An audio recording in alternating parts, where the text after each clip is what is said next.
Hello friends, स्वागत है आपका अपने channel law study with Chamoli में। आज की इस वीडियो में हम समझेंगे इनकम टैक्स इंट्रोडक्शन एंड कुछ महत्वपूर्ण डेफिनेशन को भी समझेंगे और इसकी हिस्ट्री को भी समझने का प्रयास करेंगे। इनकम टैक्स सेंट्रल गवर्नमेंट के द्वारा लगाई जाने वाला एक इम्पॉर्टेंट डायरेक्ट टैक्स है। सेंट्रल बजट में इनकम टैक्स से रिलेटेड चेंजेस का इफेक्ट केवल साधारण सिटीजन पर ही नहीं होता, बल्कि शेयर बाजार, पूंजी निवेश, बैंक जमा तथा लाइफ इंश्योरेंस और व्यवसाय तक को भी इफेक्ट करता है। गवर्नमेंट की फिजिकल पॉलिसी से इन सभी का और गहरा संबंध है। और आगे हम बात करते हैं meaning of income tax. Income tax income पर लगने वाला एक एनुअल टैक्स है। यह एवरी ईयर एसएससी द्वारा वर्ष भर में कमाई गई कर योग्य टैक्सेबल इनकम पर लगाया जाता है। टैक्सेबल इनकम का निर्धारण इनकम टैक्स एक्ट के अनुसार किया जाता है।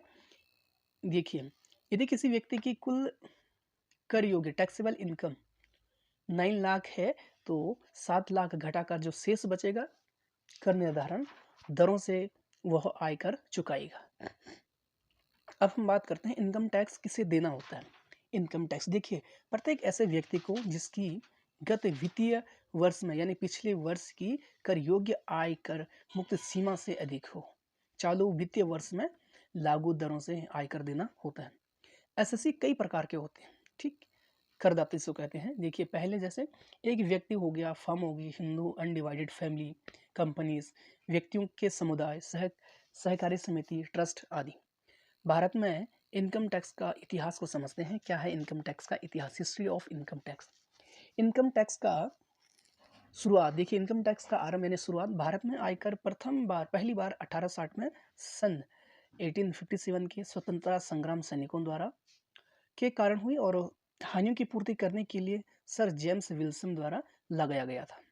आयकर अधिनियम 1886, आयकर अधिनियम 1860 में, 1863, 1867, 1871, 1873 और 1878 में विभिन्न प्रकार के संशोधन हुए। अंत में 1886 में आयकर अधिनियम 1886 पारित करके आय को स्थायी रूप प्रदान किया गया।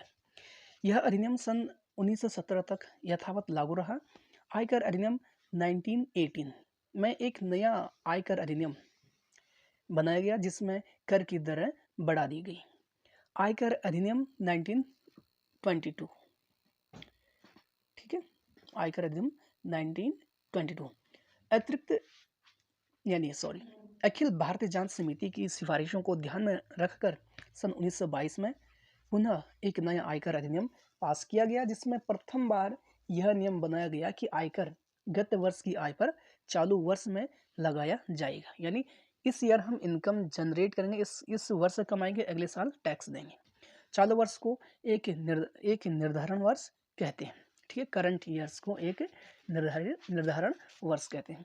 आगे हम बात करते हैं। देखिए, आयकर संशोधन अधिनियम 1939, आयकर अधिनियम 1922 कर वर्ष 1961-62 तक लागू रहा, परंतु इसमें समय समय पर संशोधन होते रहे।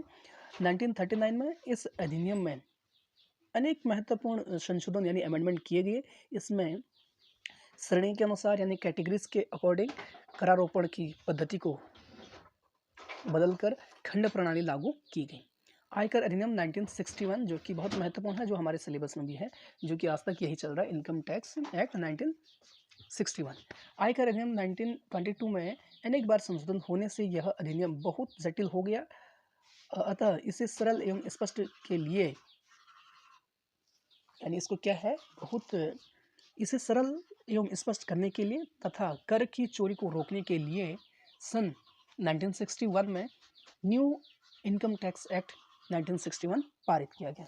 आयकर अधिनियम 1961 लागू किया गया 1 अप्रैल 1962 में। यह महत्वपूर्ण यानी यह संपूर्ण भारत में लागू होता है और 1/4/1990 से यह सिक्किम में भी लागू हो गया।